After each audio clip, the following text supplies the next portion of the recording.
بسم اللہ الرحمن الرحیم۔ ناظرین محترم السلام علیکم۔ پروگرام صبح درخشاں، میں ہوں آپ کا میزبان اظہر علی عابدی۔ موضوعات صبح درخشاں کے جانے پہچانے، موضوعات ایسے کہ ہماری دنیا بھی درخشاں ہو اور آخرت بھی درخشاں، یعنی ایسے موضوعات کے جن سے آگہی حاصل کر کے یا ان سے اپنے آپ کو آراستہ کر کے ہم وہ سلیقے، وہ قرینے، وہ قاعدے، وہ تہذیب، وہ اصول، وہ گر سیکھیں کہ دنیا و آخرت دونوں کو سنوار لیں۔ ناظرین، ہمارے پروگرام کا محور اکثر تربیتی حوالے سے ہوتا ہے، اور آج بھی موضوع ایسا ہے، اور ایک بہت نابغہ روزگار شخصیت اقبال، جن کا نام آتے ہی دل و دماغ بھی اور جبینیں بھی ان کی عظمت کے سامنے احترام سے جھک جاتی ہیں، ان پر بات ہوگی، لیکن ان کے کلام کے ذریعے کس طرح بچوں اور نوجوانوں کی تربیت کی جا سکتی ہے۔ کلام اقبال، اقبال کے کلام کا اثر اور بچوں سے نوجوانوں تک تربیت کا سفر کس طرح سے ہم کر سکتے ہیں۔ ہمارے ساتھ بہت شایان شان دانشور موجود ہیں، جو اساتذہ بھی ہیں، بہترین ابلاغ یعنی کمیونیکیٹ کرنے والے بھی ہیں، اور قوم کی تہذیب کرنے والے بھی ہیں۔ جناب پروفیسر ڈاکٹر سید شیراز علی زیدی صاحب، آپ ہمارے ملک کی ایک بڑی، بلکہ کہنا چاہیے سب سے بڑی یونیورسٹی علامہ اقبال یونیورسٹی میں شعبہ اقبالیات کے ہیڈ ہیں، اور علامہ اقبال اوپن یونیورسٹی سے لاکھوں لوگ تعلیم حاصل کرتے ہیں۔ ہماری ساتھ ایک اور شخصیت موجود ہیں، وہ بھی ہمارے ملک کی ایک بڑی یونیورسٹی کام سیٹس میں پڑھاتے ہیں۔ فلسفہ آپ کا شعبہ ہے، آپ کا سبجیکٹ ہے، جناب پروفیسر ڈاکٹر غلام شبیر صاحب۔ جناب پروفیسر ڈاکٹر سید شیراز علی زیدی صاحب، اقبال کا نام آتے ہی کم از کم پاکستان میں یہ بات ہے کہ ان کی عظمت سے ہم آگئے ہیں، اگر کلام کی روح سے آگاہ نہ بھی ہوں، لیکن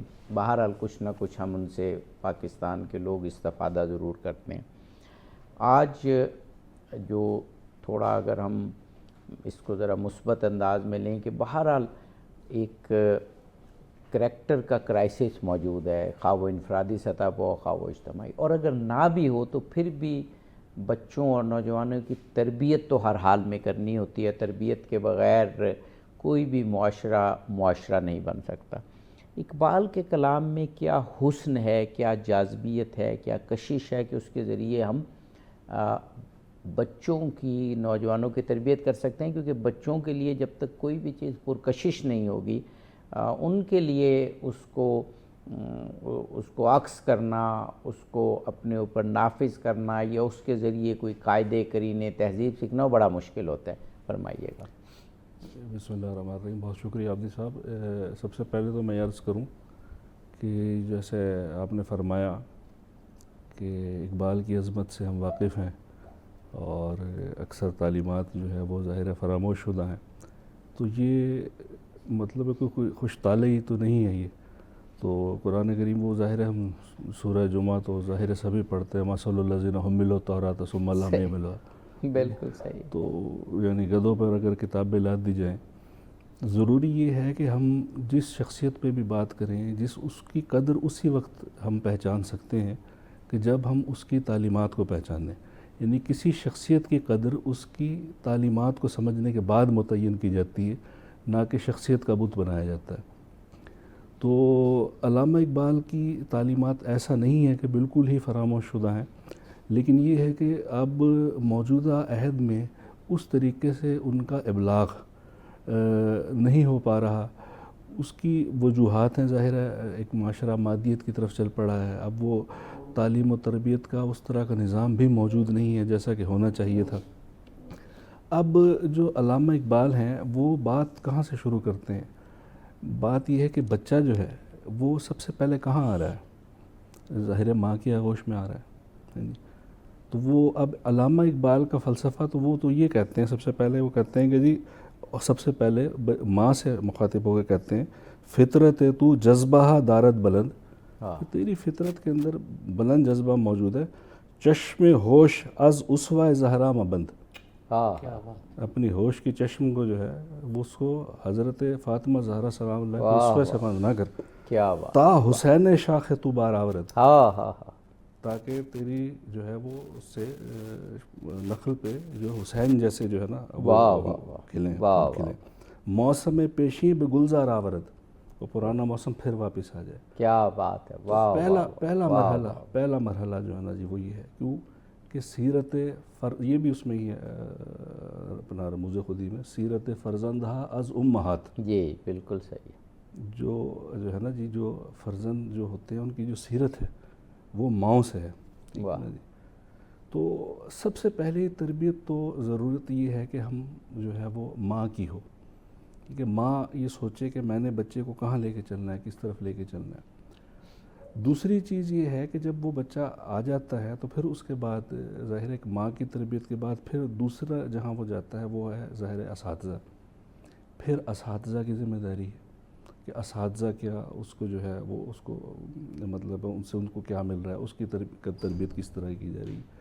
تو علامہ اقبال نے ان کو ضرورت اس چیز کی ہے، اس امر کی ضرورت ہے کہ علامہ اقبال کو صرف شاعری نہیں، شاعری کے ساتھ ساتھ ان کا جو دیگر کلام ہے، ان کے جو خطبات ہیں، جو ان کی تفصیل ہے، ان کے جو خطوط ہیں جن میں وضاحتیں ہیں، ان کے شجرات جو ہیں ان میں، یعنی ان کے ذریعے مکمل طور پہ سمجھا جائے، کیونکہ علامہ اقبال نے پاکستان کا نظریہ پیش کیا ہے، پاکستان کو ایک نظریاتی بنیاد پہ تخلیق کرنے کی انہوں نے بات کی ہے، کہ ایک ایسا گہوارہ ہو جہاں مسلمانوں کی پرورش ہو، جہاں مسلمان پلیں، اور اپنی جو ان کی خودی ہے، وہ جو ان کی صلاحیت خدا نے ان کو دی ہے، وہ ایک اسلامی جو کہ اسلامی فضا جو کہ فطری فضا ہے اس کے اندر پروان چڑھ سکیں۔ اس کے لیے سب سے پہلی تو وہ یہی ہے کہ سب سے پہلے جو ہے وہ ہمارے جو ہیں وہ خواتین کو سوچنا چاہیے کہ ہم اپنے بچوں کو کس طرف لے کے چل رہے ہیں، ہم نے ان کو کیا بنانا ہے، کیا کرنا ہے۔ تو یہ پہلی ذمہ داری تو ہو گئی ان کی۔ اس کے بعد پھر بات جیسے کہ میں نے اساتذہ کی کہ پھر دوسری ذمہ داری اساتذہ کی ہے۔ اب علامہ اقبال وہ اگر ان کے آپ اس کو دیکھیں، کلام کو ہی اگر آپ دیکھیں تو وہ ظاہر ہے بڑوں کی جو 40 سال کے ہو گئے ہیں تو ان کے تو نظریات بن چکے ہوتے ہیں، ظاہر ہے تو وہ اپنا بہت کچھ وہ لٹا چکے ہوتے ہیں، تو ان کی اس طریقے سے تربیت نہیں کی جا سکتی۔ میرے حلقہ سخن میں ابھی زیر تربیت ہیں، وہ گدا کے جانتے ہیں رہ رسم کج کلاہی۔ تو بات یہ ہے کہ وہ ان کا مخاطب ہیں ہی بچے اور جوان، وہ بات ہی بچے اور جوانوں کی کرتے ہیں۔ تو آپ اگر ان کی جو ہے نثر میں دیکھیں تو نثر میں وہ پیاجی کا نظریہ تعلیم، اس میں بچوں کی تعلیم و تربیت کی بات ہے، اس میں بتاتے ہیں کہ جی بچے کو سکھانا کیسے ہے، کس طریقے سے اس کو جو ہے آموزش کرائی جائے، کیسے اس کو جو ہے نا الفاظ سکھائے جائیں، یعنی یہاں سے وہ جو ہے نا علامہ محمد اقبال۔ اور پھر بانگ درا جیسی ایک مشکل کتاب، یعنی بانگ درا جو ہے ظاہر ہے وہ اس میں فارسیت کی آمیزش ہے، اور اب وہ ہر اس کے لیے جو ہے بچے کے لیے سمجھنا اس کو ظاہر ہے ایک 10ویں 8ویں کلاس کا بچہ اس کو، لیکن وہ بھی اس کو جو اپنا پہاڑ اور گلہری ہے اس کو پڑھ لے گا، مکڑا اور مکھی ہے اس کو پڑھ لے گا۔ تو ایسی یہ نظمیں، یعنی ان میں خوبصورت تربیت، پھر یہ جو لب پہ آتی ہے دعا بن کے تمنا میری، کیا خوبصورت دیکھیں نا، مطلب ہے یہاں سے وہ بچوں کی تربیت۔ اب جب ایک وقت تھا، اب آپ دیکھیں اسکولوں میں میں نے دیکھا ہے، وہ ہم جب پڑھتے تھے تو باقاعدہ اسمبلی میں یہ پڑھایا جاتا تھا لب پہ آتی ہے دو بن کے، اب یہاں پہ اگر اسکولوں میں دیکھیں تو وہ چیز ختم ہو گئی ہے، وہ نہیں ہے، تربیت بھی اس سے ڈیکلائن ہو رہی ہے۔ پروفیسر ڈاکٹر غلام شبیر صاحب، اقبال ایک مکمل مکتب اس کو کہہ سکتے ہیں، کیونکہ وہ ظاہر ہے اسلامی تھاٹ سے ہی آبیاری ان کی ہوئی۔ بچوں کے لیے ان کی بڑی خوبصورت نظمیں ہیں جو ابھی ڈاکٹر صاحب نے ذکر کیا۔ ہم تو اقبال سے آشنا ہمیں اساتذہ نے پرائمری سکولز اور ہائی سکول میں ہی کرا دیا تھا، محبت مجھے ان جوانوں سے ستاروں پہ جو ڈالتے ہیں کمند، اور اسی طرح خدا تجھے کسی طوفان سے آشنا کر دے کہ تیرے بحر کی موجوں میں اضطراب نہیں۔ یہ ہمیں چھوٹے ہوتے ایسے شعر یاد کرائے تھے، اور اساتذہ ہمیں ان کا پھر معنی بتاتے تھے۔ جب ہمیں ہمارے استاد نے یہ بتایا کہ یہ اقبال نے کہا کہ خدا تجھے کہ تیرے بحر کی موجوں میں اضطراب نہیں، خدا تجھے کسی طوفان سے آشنا۔ یہ اتنا زوردار ہمارے استاد نے بتایا کہ طوفان سے محبت ہونے لگی، خدا تجھے کسی طوفان سے، یعنی مصائب و مصیبت سے محبت ہونے لگی ہمیں. جی اگر اقبال کے ان اشعار کو اسی طریقے سے پھر بتایا جائے تو ایک ایسا جذبہ پیدا ہوتا ہے انسان میں کہ وہ طوفانوں سے ٹکرا جائے. یہ بس کچھ کمی ہوتی جا رہی ہے آج کل اس لحاظ سے. ہاں، بیسیکلی دیکھا جائے تو اقبال بہت ہی رجائیت کا شاعر ہے، امید کا شاعر ہے، بے شک. اور جتنے بدترین حالات ہوں نا وہاں امید کا دامن کبھی نہیں چھوٹتا اچھا، اقبال سے. نوجوانوں میں بھی یہی ہوتا ہے کہ وہ جذبے سے بھرپور ہوتے ہیں تو رجائیت ان پہ بھی عروج پہ ہوتی ہے. جی جی جی، آپ دیکھیں نا جب وہ گول میز کانفرنس سے آتے ہیں واپس تو انہیں اندازہ ہوا کہ برِ صغیر کے مسلمانوں کے حقوق کے لیے نہ تو انگریز اس قدر سنجیدہ ہیں اور نہ ہی مسلم لیگ کی قیادت اتنی سنجیدہ ہے.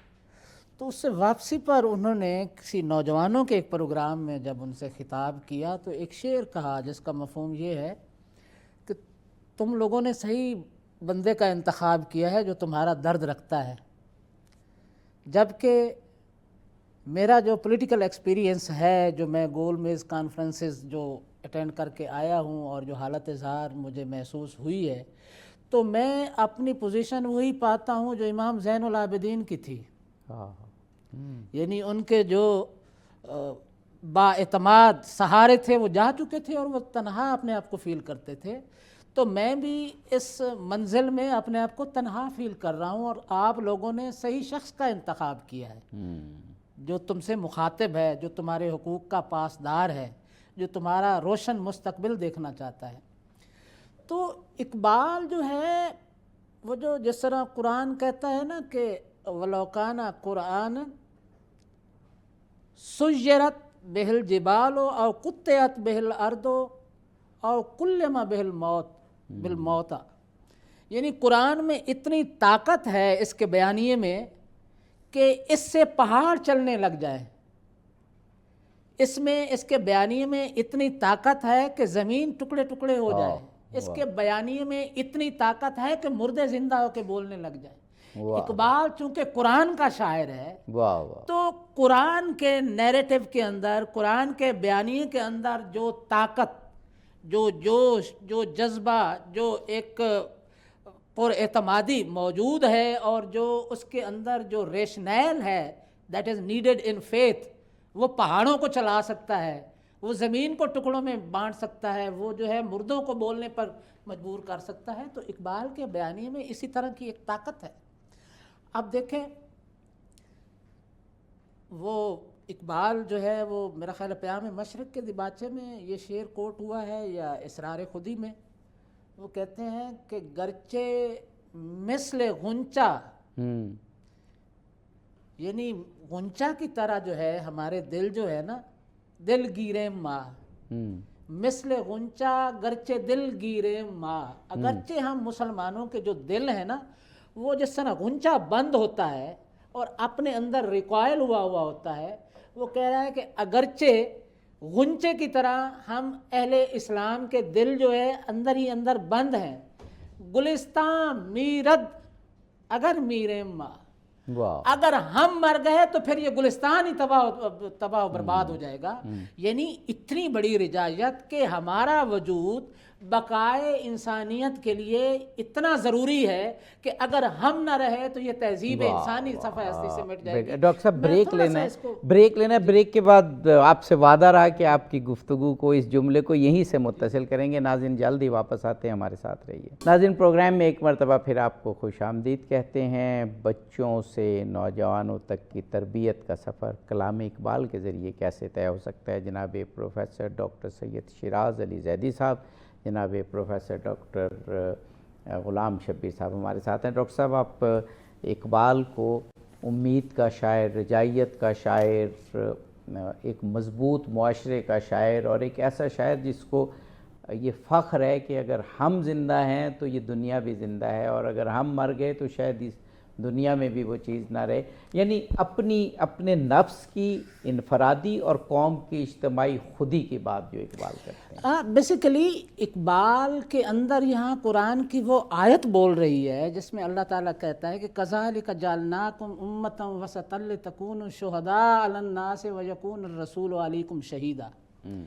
یعنی ہم نے آپ کو امت وسط بنایا ہے تاکہ تم لوگوں کو اوپر تمہارا مقام ایک شہید کا ہو، گواہی کا ہو، اور رسول اللہ کو ہم نے تم پر گواہ بنا دیا ہے۔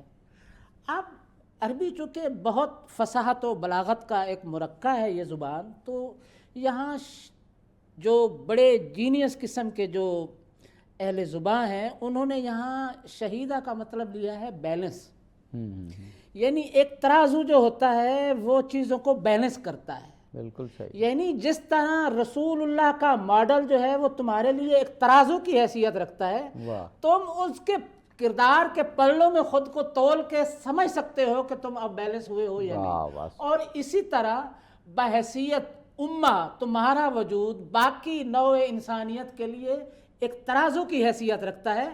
کیونکہ تم یعنی وہاں جو شہید کی ٹرم امت وسط کی ٹرم استعمال ہوئی ہے وہ اس لیے ہوئی ہے کہ ایک طرف جوڈائزم کا جو ریجڈ فارملزم ہے اور دوسری طرف کرسچینٹی کی جو وہ لیکوڈیٹی ہے کہ بالکل کوئی ان کے ہاں شریعہ ہے ہی نہیں، اور ایک طرف اتنا فارملزم ہے کہ کوئی لچک ہی نہیں ہے۔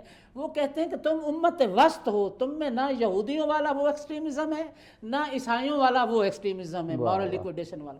تو اقبال اس آیت کو اپنے سامنے رکھتے ہوئے کہتے ہیں کہ کیونکہ ہماری حیثیت، ہمارا جو سٹیٹس، ہمارا جو فرض منصبی ہے وہ اہل دنیا کو ایکسٹریمٹیز سے پاک کرنا ہے، شدت پسندانہ انتہاؤں سے پاک رکھنا ہے، تو قرآن کی موجودگی اس بات کی گواہی ہے کہ مثل غنچہ گرچہ دل گیرے ماں، گلستان میرد اگر میرے ماں، کہ یعنی ہم نے اس قرآن کی موجودگی میں اہل دنیا کی ایکسٹریمٹیز کو، انتہاؤں کو بیلنس آؤٹ کرنا ہے، کیونکہ ہم نہ رہے تو یہ دنیا اپنی شدت پسندی اور انتہاؤں پسندی کے حوالے ہو جائے گی اور تباہ و برباد ہو جائے گی۔ لہٰذا اس گلشن کے وجود کی ضمانت اہل اسلام اور قرآن ہے۔ واہ واہ، سبحان اللہ، سبحان اللہ۔ جناب پروفیسر ڈاکٹر سید شیراز علی زیدی صاحب، اب تو دنیا بھی اس بات پر آ گئی ہے کہ تربیت جو ہے وہ حکایات کے ذریعے، سٹوری ٹیلنگ کے ذریعے، چھوٹی چھوٹی باتوں کے ذریعے ہوتی ہے، اور اب پوری دنیا کم از کم بچوں کی، نوجوانوں کی تربیت کے لیے اس چیز پر متفق ہے۔ ہمارے ہاں جو آپ فرما رہے تھے کہ پہلے ان چھوٹی چھوٹی نظموں کے ذریعے، حکایات کے ذریعے کبھی اساتذہ، کبھی والدین، کبھی دادا دادی، نانا نانی تربیت کیا کرتے تھے، وہ جو ہم بچپن میں پڑھتے تھے یا ہم سے پہلی نسل، وہ اقبال کی جگنو والی نظم، اقبال کی وہ گلہری والی نظم، اقبال کی وہ بلبل والی نظم، اقبال کی وہ ندی والی، آبشار والی نظم، ان میں ایک موسیقیت تھی، ترنم تھا، اور اسی میں سٹوریز بھی تھیں، اور انہی میں نوجوانوں کے اور بچوں کی تربیت بھی تھی۔ اس کو ریوائیو کرنے کی ضرورت ہے، آپ سمجھتے ہیں؟ بالکل ریوائیو تو ظاہر ہے کہ تربیت کا ایک نظام جب بنایا جاتا ہے اس کو، تو ظاہر ہے کہ وہ اس کے اندر بہت ساری جو ہے وہ اس قسم کی ٹیکنیکل یا تکنیکی چیزیں بھی ہوتی ہیں۔ جب کوئی نصاب ترتیب دیا جاتا ہے، بنیادی طور پہ تربیت جو ہے وہ دو قسم کے نصابات ہیں اس کے، ایک تو یہ کہ جو کہ ہم ظاہر ہے کتاب کے ذریعے پڑھتے ہیں، اور ایک دوسرا وہ ہے جو کہ ہم نظر کے ذریعے پڑھتے ہیں، یعنی جو کہ ہم جو ہے نا وہ آنکھوں کے ذریعے، جی وہ ادب جو ہے وہ سب سے پہلی چیز ہے کہ ہم نے ادب بچوں کو سکھانا ہے۔ تو وہ ادب جو ہے وہ اقبال کا وہ مشہور شعر ہے، سکھائے کس نے اسماعیل کو آداب فرزند، یہ فیضان نظر فیضان مکتب کی کرامت تھی۔ تو مطلب یہ ہے کہ یہ دو طریقہ کار ہیں، کہ ایک تو یہ کہ ہمیں نظر کی تربیت ہے، اور دوسرا یہ کہ ظاہر کتاب کی تربیت ہے۔ اچھا، اب کتاب کی جگہ جیسے کہ ابھی بات ہوئی کہ وہ چھوٹی چھوٹی جو ہے وہ ویژولائز ہو گئی، اور اقبال کی تو بہت ساری ایسی جو ہے وہ نظمیں ہیں کہ یعنی بعض تو ایسی پیچیدہ مسائل جو ہے نا اس پہ مشتمل ہیں، جن میں پیچیدہ مسائل، فلسفے کے مسائل میں کو جن پہ جو ہے نا وہ بحث کی گئی ہے، جیسے ابلیس کی مجلس شورا ہے، تو ان کو باقاعدہ جو ہے وہ چھوٹے چھوٹے ڈراموں کی صورت میں اس کے چیزوں کو، حتیٰ کہ عام اسکول میں میری بچی جاتی ہے تو اس کو میں نے وہ وہاں کروایا باقاعدہ اسکول میں کہ اس کو جو ہے وہ ابلیس کے مجلس شورا کو بڑی خوش ہوئی بات میں آ کے کہ جی میں ابلیس بنی ہوں. تو اقبال کے ہاں آپ یہ دیکھیے کہ کوئی چیز نیگیٹو اس معنوں میں نہیں ہے کہ جس کو منفی لیا جائے دنیا میں. سب سے منفی چیز دنیا میں جو ہے وہ شیطان ہے، اور اقبال کے ہاں شیطان انسان کا دوست ہے. وہ اس وجہ سے انسان کا دوست ہے کیونکہ وہ اس کو مبارزے کی دعوت دیتا ہے. پہلے آپ نے بات کی تھی نا، شعر سنایا تھا کہ تیرے بحر کی موجوں میں اضطراب نہیں.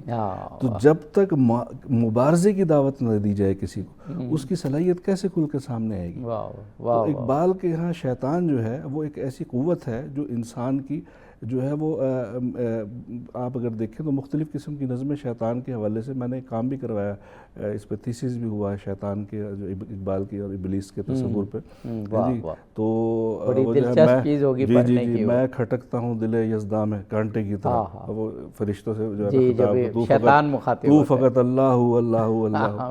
تو مطلب وہ کھٹکنا جو ہے نا، اچھا مبارزے کی دعوت دینا اور پھر اور انسان کا اس پہ حاوی آنا، ٹھیک ہے نا جی، اس کو پچھاڑنا، اس کو شکست دینا، یہ پھر انسان کی عظمت ظاہر کرتی ہے. یہاں پہ جو ہے وہ شروع ہوتا ہے کہ اور یہ ہم بچپن سے سکھاتے ہیں. یہ بچوں کی تربیت بچپن سے، مثال کے طور پہ بھی جن کے آپ نے بات کی ہے وہ پہاڑ اور گلہری ہے، یہ چیزوں کا بات، یہ بیسیکلی اسی مبارزے کی قوت ہے نا. پہاڑ ہے جناب، اس میں تکبر موجود ہے، وہ کہہ رہے دیکھ کہ جی میں کتنا اونچا ہوں رہے.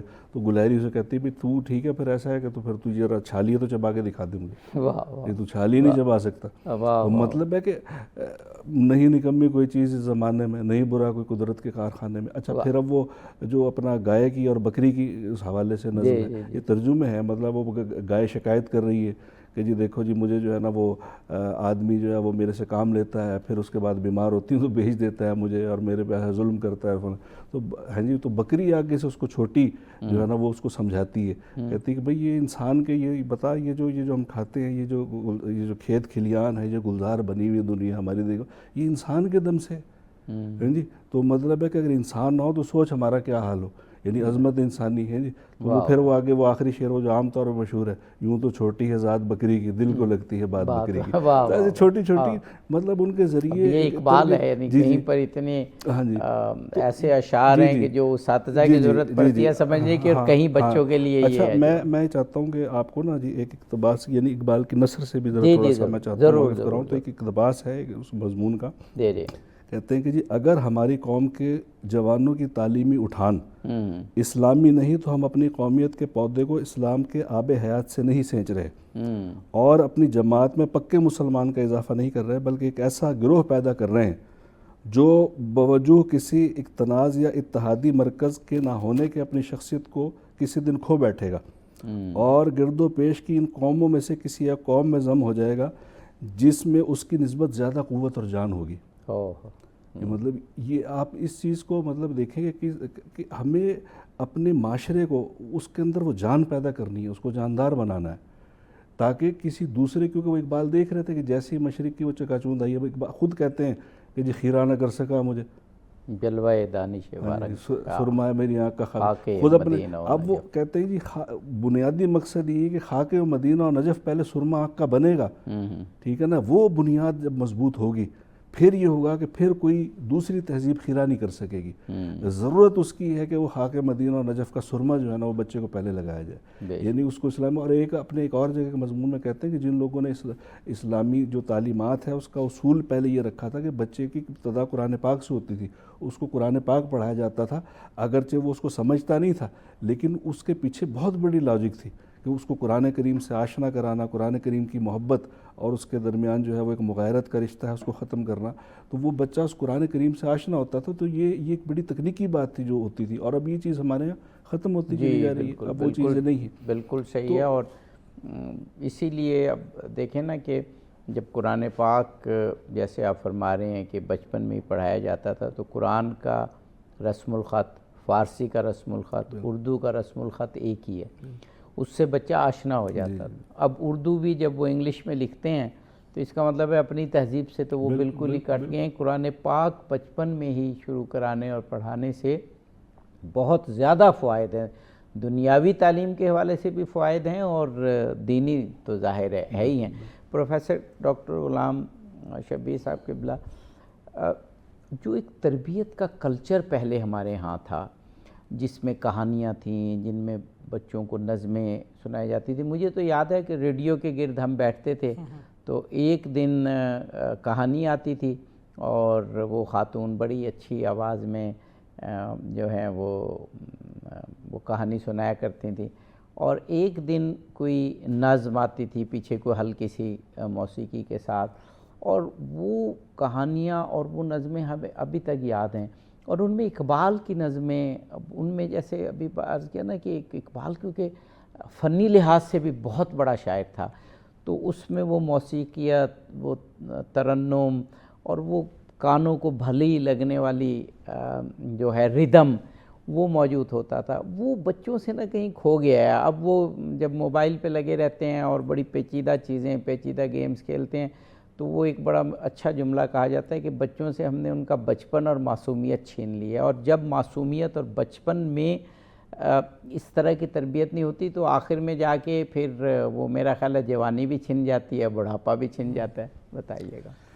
اصل میں نا اقبال بذات خود جو ہے ان کی شاعری کے اندر جلال بھی ہے اور جمال بھی ہے، واہ واہ، اور یہ دونوں چیزوں کا ایک جگہ اکٹھا ہونا بڑا مشکل ہوتا ہے، لیکن اس نے یہ سبق وہی امت وسط ہونے کے ناطے، مین آف دا مڈل، یہ ایک آئیڈیل سچویشن یہ ہوتی ہے کہ آپ وسط پوزیشن اختیار کریں، جو آپ کی امت کا جو ایک فرض منصبی ہے، اور وہ رسول اللہ صلی اللہ علیہ وسلم کے اندر بھی بذات خود یہی چیز دیکھتے ہیں جب کہتے ہیں کہ شوکت سنجر و سلیم، ہاں ہاں، واہ تیرا جلال، تیرے جلال کی نمود، واہ، فقر جنید و بایزید، تیرا جمال، تیرے جمال کا کمال۔ واہ واہ، یعنی اب یہ دونوں چیزیں الگ الگ، یعنی سنجر و سلیم کے اندر جو چیز الگ نظر آ رہی ہے جنید اور بایزید کے حال، اقبال ان دونوں کو ایک جگہ اکٹھا دیکھنا چاہتے ہیں واہ واہ، کہ فقر جنید و بایزید بھی ہو اور شوکت سنجر و سلیم کا جمال بھی ہو۔ اس لیے وہ نوجوانوں کو، جوانوں کو بالخصوص اپنا وہ مخاطب بناتے ہیں۔ اب جو انہوں نے مسجد قرطبہ لکھی ہے تو وہ فلسفہ عشق ہے بیسیکلی۔ رام بابو سکسینہ نے اس نظم پہ کمنٹ کرتے ہوئے کہا ہے کہ یہ جو نظم ہے یہ مسجد قرطبہ سے زیادہ خوبصورت ہے، حالانکہ کتنا بڑا شاہکار ہے بڑی مسجد بات قرطبہ، بالکل۔ اور وہ کہتا ہے کہ اس نظم کے اندر مسجد قرطبہ سے زیادہ شکو ہے، زیادہ خوبصورتی ہے، زیادہ جلال بھی ہے، زیادہ جمال بھی ہے۔ اسی لیے کہتے ہیں نا مسجد قرطبہ جب سے لکھی گئی اقبال نے اور اب تک، اور اس سے پہلے بھی اردو ادب میں اس سے اچھی نظم اور کوئی نہیں لکھی گئی۔ فنی لحاظ سے بھی، اور پھر وہی میں بات کرتا ہوں نا، اقبال کے کلام میں عجیب سی موسیقیت ہے۔ آپ دیکھ رہے ہیں، مطلب وہ نوجوانوں کو، جوانوں کو، وہ کہتے ہیں نا کہ خطر پسند طبیعت کو سازگار نہیں، وہ گلستان کے جہاں گھات میں نہ ہو صیاد، یعنی وہ ایک سٹرگل چاہتے ہیں، ایک جہد مسلسل چاہتے ہیں اقبال۔ اچھا، وہ جہد مسلسل کیوں چاہتے ہیں کہ جب آپ لقد خلقنا الانسان فی کبد، اس کا مطلب کچھ لوگوں نے کیا ہے کہ انسان کو کٹھن حالات میں پیدا کیا گیا ہے، لیکن کبد کا مسئلہ مطلب ہے جہد پسند۔ انسان جو ہے اس کے کبھی ٹارگٹس پورے نہیں ہوتے، وہ جہد مسلسل کا ایک پیکر ہے۔ تو اقبال یہ کہتے ہیں کہ جہد مسلسل رہے گی تو اپنی ذات کے جواہر اتنے زیادہ کھل کے سامنے آئیں گے، ان کی نمو ہوگی۔ تو اس لیے وہ یہ کہتے ہیں کہ آپ مسلسل جو ہے ایک جد و جہد کریں، اور راستے کے جو دشوار کٹھنائیاں ہیں ان کو نظر انداز کریں۔ اب جو انہوں نے نیپولین کے مزار پہ نظم لکھی ہے وہ بڑی با کمال ہے۔ وہ کہتے ہیں کہ راز ہے راز جہانے تقدیر تگ و تاز، جوش کردار سے کھل جاتے ہیں تقدیر کے راز۔ یعنی جب تک آپ مار کا آزما نہیں ہوں گے اس وقت تک قوموں کے عروج اور زوال کے راز آپ پہ نہیں کھل سکتے۔ نہیں معلوم ہوں گے۔ ہمیں ڈاکٹر صاحب ایک بریک لینا ہے، بریک کے بعد پھر کچھ ہمارے پاس وقت ہوگا انشاءاللہ تربیتی حوالے سے اقبال کے کچھ اور پہلوؤں پر گفتگو کریں گے۔ ناظرین ہمارے ساتھ رہیے، جلد ہی واپس آتے ہیں۔ ناظرین پروگرام میں ایک مرتبہ پھر آپ کا خیر مقدم کرتے ہیں۔ اقبال کے کلام کے ان پہلوؤں پر بات ہو رہی ہے جو بچوں اور نوجوان نسل کی روح میں گداز پیدا کر دیں، ان کو تڑپا دیں، ان میں ایک جستجو کا جذبہ پیدا کریں، ان میں کردار کی پختگی پیدا کریں، سب سے بڑھ کر ان میں جد و جہد کا جذبہ در آئے۔ ہمارے ساتھ پروفیسر ڈاکٹر سید شیراز علی زیدی صاحب موجود ہیں، پروفیسر ڈاکٹر غلام شبیر صاحب۔ ڈاکٹر صاحب، بچوں کو اور نوجوانوں کو تو سہل چیز لیکن رواں چیز، اور ایک ایسی چیز جس میں کوئی سسپینس ہو، جس میں کوئی کہانی ہو، اور جس میں آخر میں گہری بات ہو لیکن ایک بڑے منطقی طریقے سے ان کو بتائی جائے۔ اقبال کے کلام میں یہ چیزیں کوٹ کوٹ کر بھری ہوئی ہیں۔ میں نے پہلے بھی عرض کیا کہ وہ بچپن میں تو ہمارے پاس ٹولز تھے نا، ریڈیو تھا، دادا دادی تھے، نانا نانی تھے، وہ تو اب نہیں رہے۔ اب وہ ہم واپس لانا بھی چاہیں تو آ سکتے ہیں لیکن شاید بڑی دیر لگے ایسی چیزیں پھر پیدا کرنے میں، لیکن متبادل تو موجود ہیں۔ اب یوٹیوب ہے، اب موبائل میں بہت سے سافٹ ویئر موجود ہیں، اور یعنی اب ان گیجٹس کو ہم ختم تو نہیں کر سکتے نا، اب ان کو یوز ہم نے کرنا ہے۔ لیکن وہ جو ایک بچوں کے حوالے سے رات کو گھر والے مل کر بیٹھتے تھے، دادا دادی کہانی سنا رہی ہیں یا ریڈیو پہ ہے تو ساتھ بڑے بیٹھے ہوتے تھے، اور جو اصل بات میں اگر کروں کہ بڑوں کو بھی مزہ آتا تھا ان کہانیوں میں۔ اور ہمیں یاد ہے جب پی ٹی وی صرف ہوتا تھا تو پی ٹی وی میں جو بچوں کے پروگرام آتے تھے تو بڑے بھی انہیں بڑے شوق سے دیکھتے تھے۔ اب جدید دور میں کیسے اس کو میں پھر ایک ہی لفظ بولتا ہوں کہ ریوائیو کیا جائے، اور خاص طور پہ اقبال کیونکہ ایک بہت توانا اور مضبوط اور زوردار آواز ہے جس میں علمیت بھی ہے اور جس میں گہرائی بھی ہے، تو اس کو تربیت کے طور پر استفادہ کرنا تو بے حد ضروری ہے۔ جی، پہلی بات کا جواب تو یہ ہے کہ اب آپ جیسے ماشاءاللہ پروگرام کر رہے ہیں اس پہ، تو یہ ایک بڑا اہم ایک وہ ہے جس کے ذریعے ہم جو ہیں وہ نوجوانوں کو متوجہ کر سکتے ہیں۔ ظاہر ہے سوشل میڈیا پلیٹ فارم بھی ہے، یہ چیزیں بہت سے سنجیدہ اور ہلکے بھی ہیں جو کہ اپنے اپنے طور پہ کوئی اکیڈمی بھی بنی ہوئی ہیں تو اقبال کی تعلیمات کی طرف جو ہے بچوں کو لے کے آ رہے ہیں۔ اور ویسے میں اب ذاتی طور پہ میں دیکھتا ہوں کہ ظاہر ہے میں ایک جامعہ میں ہوں اور ظاہر ہے کہ اسکالر سے، طالب علموں سے واسطہ، تو میں اب یہ دیکھتا ہوں کہ اب وہ اقبال نے جو کہا تھا نا کہ نہیں ہے نا امید اقبال اپنی کشتِ ویراں سے، تو بات یہ ہے کہ اب وہ میں دیکھتا ہوں کہ ہمارے جوانوں کا جو رجحان ہے وہ اقبال کی طرف ہو رہا ہے، وہ سمجھنا چاہتے ہیں اقبال کو، وہ پڑھنا چاہتے ہیں۔ مطلب اب وہ ایسی کیفیت نہیں ہے کہ بالکل ہی کہ ہم اس کو مکمل فراموش کر چکے ہیں، ایسا نہیں ہے۔ تو ایک طریقے سے ریوائیول تو آپ کے پروگرام کے ذریعے ہو رہا ہے، آپ مسلسل پروگرام کرتے ہیں اس کا، اور بھی چلیں اگر اس میں نہیں تو اپریل میں، نومبر میں باقی ٹی وی چینلز پہ بھی کچھ نہ کچھ بات ہوتی ہے۔ اور اب تو باقاعدہ اقبالیات کے جو ہے وہ شعبے باقی، کیونکہ پہلے تو یہ ہمارا ایک واحد شعبہ ایسا تھا یہاں پہ اقبالیات کا جو سب سے، اب تو دیگر یونیورسٹیوں میں باقاعدہ مجھے فون آ رہے ہیں کہ جی وہ ہم کھولنا شعبہ ہم قائم کرنا چاہ رہے ہیں تو ہمیں جو ہے وہ آپ گائیڈ کریں۔ یہ چیزیں ہیں جو مطلب ہے کہ مختلف ظاہر ہے اسی طریقے سے وہ ہو سکتا ہے۔ باقی دوسری بات یہ ہے کہ ظاہر اب سوشل میڈیا، اب یہ چیزیں آ گئی ہیں، اب ہماری ضرورت بن گئی ہیں، اب اس کے بغیر ہمارا گزارا بھی نہیں ہے۔ لیکن اب آپ یہ دیکھیے کہ جیسے ہی اب آپ جو ہے وہ اس کو کھولتے ہیں سوشل میڈیا کو، تو بہت ساری چیزیں آپ کے سامنے ایسی آ جاتی ہیں کہ مطلب ہے کہ آپ اس کو مطلب ہے کہ بڑا مشکل ہو جاتا ہے، بڑا مسئلہ ہو جاتا ہے۔ اس کے لیے بھی اب یہ ہے کہ دیکھیں آپ کے ہاتھ میں گیجٹ ہے کوئی بھی، اب اس کو استعمال کرنا اچھا یا برا استعمال، اب اسی کو آپ اچھے طور پہ بھی استعمال کر سکتے ہیں، یہی اسی سے آپ جو ہے نا وہ ظاہر ہے ایک دوسری طرف بھی جا سکتے ہیں۔ تو یہ سب سے بڑی چیز اس کی یہی ہے کہ ہم سب سے پہلے بچوں کے ادبی طور پہ ان کو ادب سکھائیں۔ ادب جو ہے وہ، اس کا مطلب یہ نہیں ہوتا رسپیکٹ ٹو یور پیرنٹس، اس کا مطلب ہے کہ زندگی گزارنے کا طریقہ، مکمل طریقہ کس طریقے سے اس کی جو ہے اس کو بتایا جائے۔ اور یہ چھوٹی چھوٹی جو ہے یہ نظمیں ہیں، اور ان میں اتنا وہ بھی نہیں ہے. مطلب مثال کے طور پہ ہم ویسے ہی بیٹھے بیٹھے میں خود اپنے بچوں کو بعض دفعہ جی وہ مثال کے طور پہ کوئی چھوٹی سی اگر بات وہ ہو بچوں کی تو وہ بچی میں اکثر جو ہے وہ بچی کا وہ ذکر کرتا ہوں کیونکہ میں خود اپنی یہ کہتا ہوں کہ جو میں خود جس طریقے سے وہ کرتا ہوں تو وہ بچی جو ہے نا وہ کسی بات پہ وہ کر رہی تو میں نے اس کو کہا بھئی بات یہ دیکھو میں تو علامہ اقبال کا جو ہے نا طالب علم ہوں اور کہتے ہیں تو اپنی خود نوشت خود اپنے قلم سے لکھ خالی رکھی ہے خامہ حق نے تیری جبی. واہ واہ. تو اللہ میں نے تو کچھ بھی نہیں لکھا تو وہ تو لکھنا تو آپ کو ہے آپ کو کرنا ہے. تو بچوں کو ایسے اچھا دوسرے بھی سنتے ہیں یعنی صلاحیتیں دی ہیں لیکن آپ نے بننا خود ہے. آپ نے بننا یعنی اللہ پاک نے آپ کو دیا. اچھا اسی طریقے سے اب وہ بات ہوتی ہے سخت کوشی کی مشکل کی. اب یہ دیکھیں اس میں بھی اقبال نے ان پہلوؤں کو بھی فراموش نہیں کیا.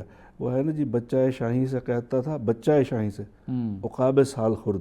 ہاں جی وہ بوڑھا عقاب اپنے بچوں کو اے تیرے شہپر پہ آساں رفت چرخے بری.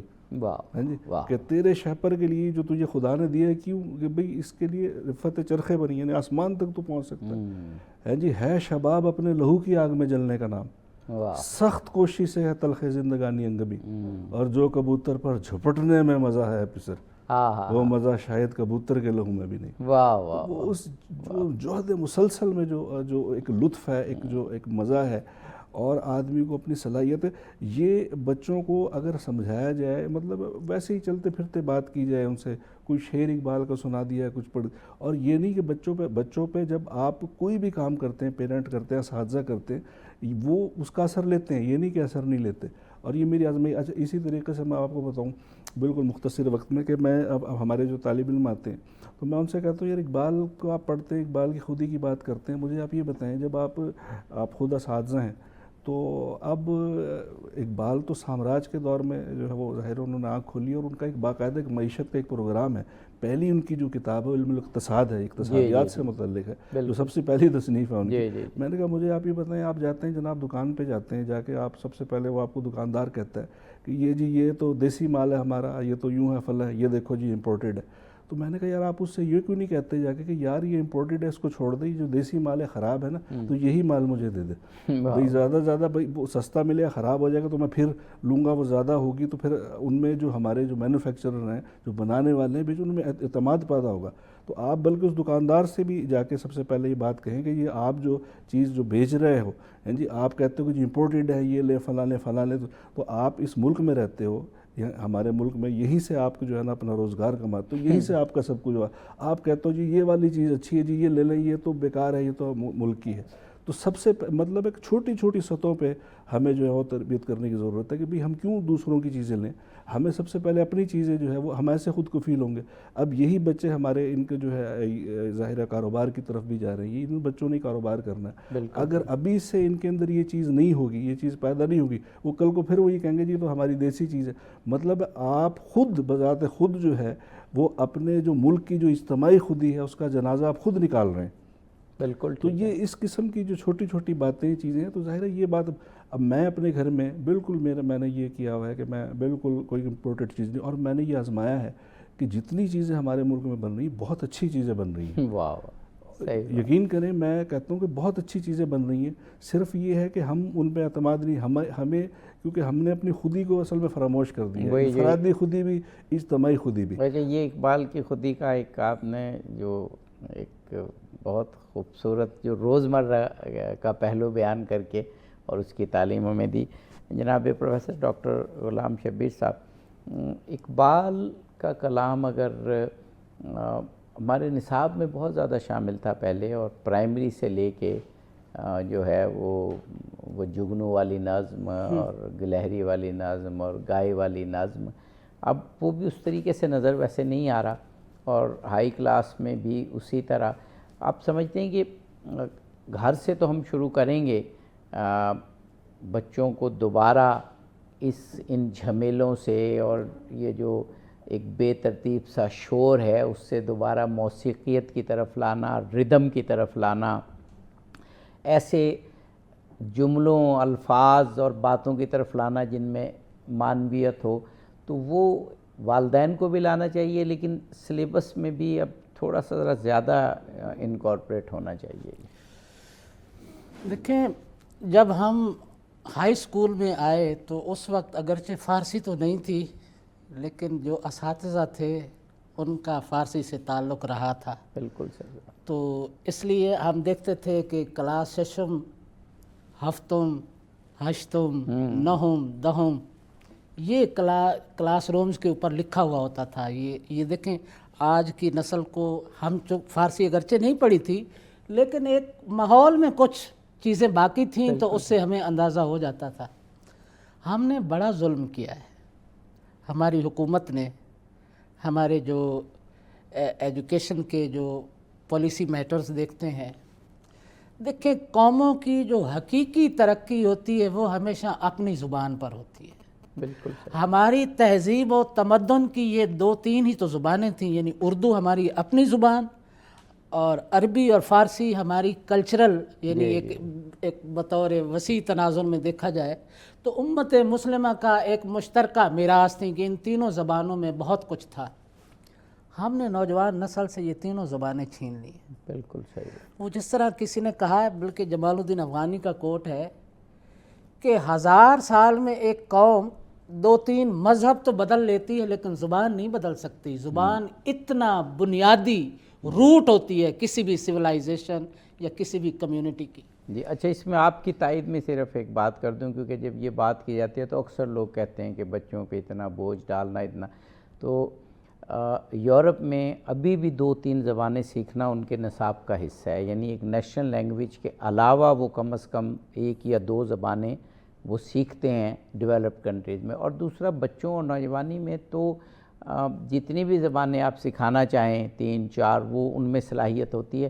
یہ واقعاً عربی اور فارسی سے ہمیں دور کر کے بہت ظلم کیا گیا. اچھا، زبان جو ہوتی ہے نا آپ کی اپنی زبان، اس کے ساتھ آپ کا ایک وجودی تعلق ہوتا ہے.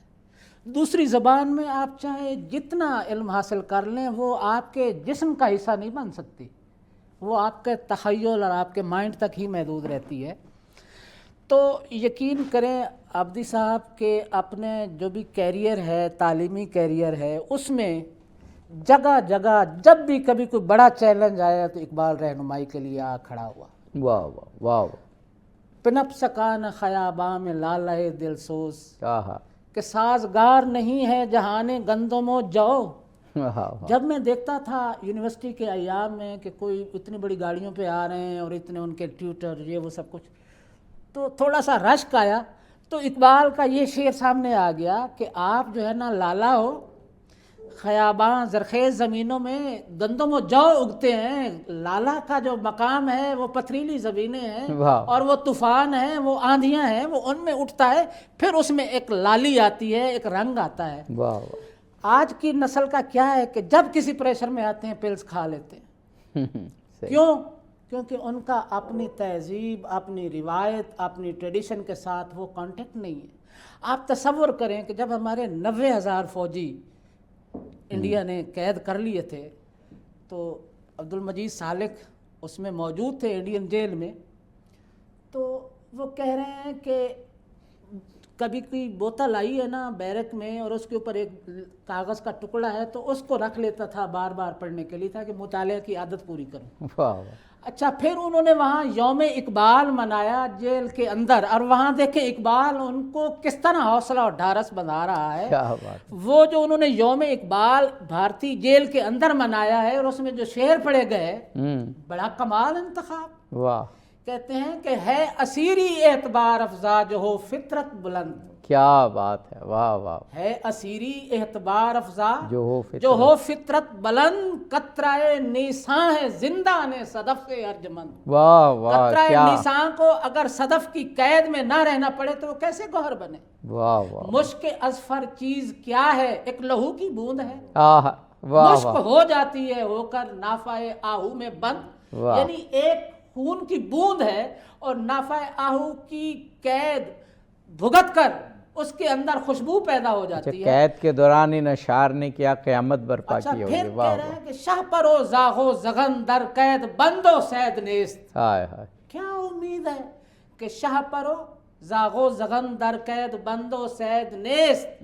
ای امانت قسمت شاہین کردنت، واہ کہہ رہے ہیں کہ کبھی کسی نے چمگادڑ کوے کوئل کو کبھی نہیں قید کر کے آہا رکھا۔ واہ واہ یہ قید کا جو عظمت ہے یہ ہمیشہ شاہین کے نصیب میں ہے، کیونکہ وہ ایک ویلیویبل ڈاکٹر پرندہ ہے۔ صاحب اتنی خوبصورت گفتگو آپ دونوں اساتذہ نے کی کہ ہم تو مبہوت ہیں اور آپ کو سننا چاہتے ہیں، لیکن بہرحال ایک ذوق پیدا ہو رہا ہے ایسے پروگرامز کے ذریعے کہ اقبال ہو، رومی ہو، ہمارے دیگر جو نابغے ہیں، ان کے ذریعے ہم نوجوان نسل میں وہ تڑپ، وہ جستجو، وہ جہد مسلسل کی آرزو، وہ امنگ پیدا کر دیں کہ پھر وہ جو قوموں کی صفوں میں مسلمان اور ہم لوگ اعلیٰ ترین مقام جو ہے دنیا میں پیدا کریں۔